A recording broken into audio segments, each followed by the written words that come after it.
The web of life. Let me try from the first to indicate the point that we're aiming at.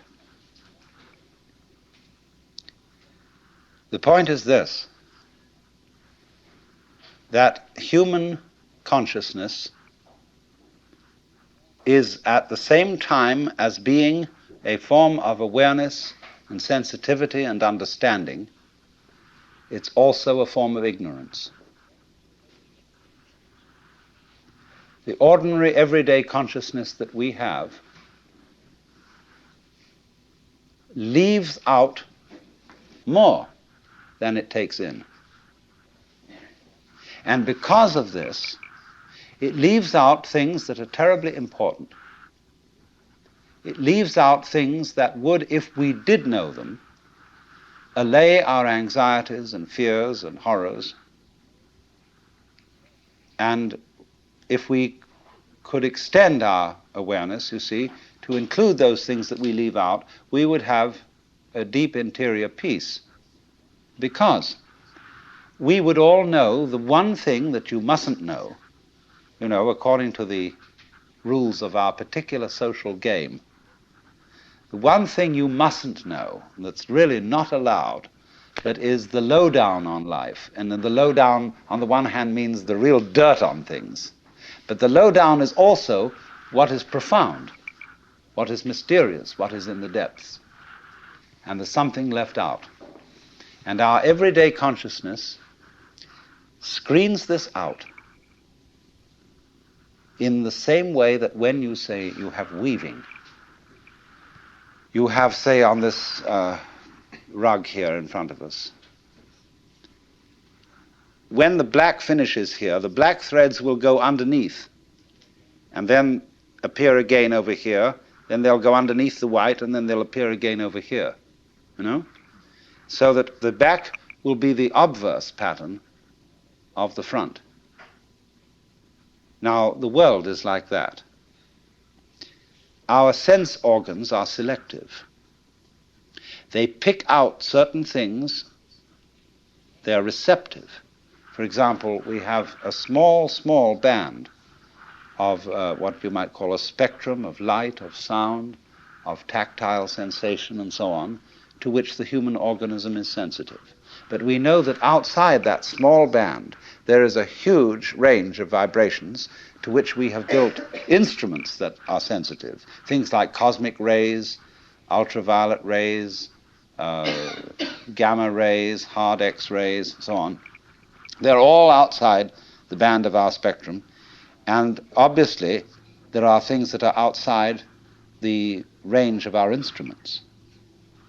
We may build new instruments someday which will evoke, bring into our consciousness other orders of vibration altogether, but yet, as yet we don't know about them. So you could imagine, you see, the universe is a vast, vast system of vibrations and has infinite possibilities. All these vibrations, you know, are like the strings on a harp. And the harps that the angels are supposed to play in heaven are really this huge possibility. See, when you play the harp, you select strings. You don't play all the strings. It's stupid to just run your finger along the whole edge of the harp, back and forth, and go. What you do is you pick out with your fingers, select, just like on the piano, you don't go brrrm. You pick out certain notes, and these make the patterns. But at the same time as you pick out, you reject what you don't pick out. But it's all there, constituting a fundamental continuity, the kind of continuity of the thread as they go to the back of the woven material and make up the obverse of the pattern that's on the front. Now, the question that is absolutely basic for all human beings is, what have you left out? You see? You are focused on certain things that constitute what you call everyday reality. Look, you single out people, and you see them sitting all around. and you know there are things that are really there. And then behind the people are the houses or whatever we live in, and the earth, and behind all that the sky, and so on. But we see the world as a collection of rather disjointed events and things. And I might say to you as you came in here today, now, my goodness, you all forgot something. What did you forget? And you think, my goodness, did I put my pants on? Did I wear a sweater? Did I got my glasses and my hair on, or my wig or whatever? And no, it's none of that. It was something you've forgotten. See, everybody's forgotten something. You left it out. You've just missed it. See? And so I can bring this out, what you've forgotten, if I ask you, who are you? Well, you say, I'm Paul Jones, or whatever your name happens to be. I say, oh, no, don't give me that stuff. Who are you really? And you think, whoa, of course I'm just me. No, don't give me that. I don't want to hear all that nonsense. You're playing a trick on me. Really, deep down, who are you? I don't know. Well, that's the thing to find out. That's the thing that's been forgotten. See, that's the underside of the tapestry, the thing that's been left out.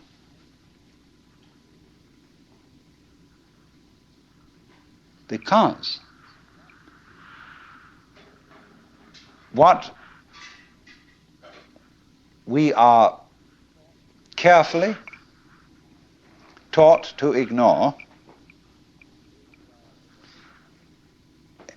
is that every one of us,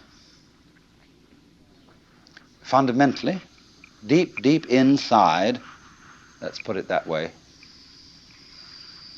is an act of, a function of, a performance of, a manifestation of the works.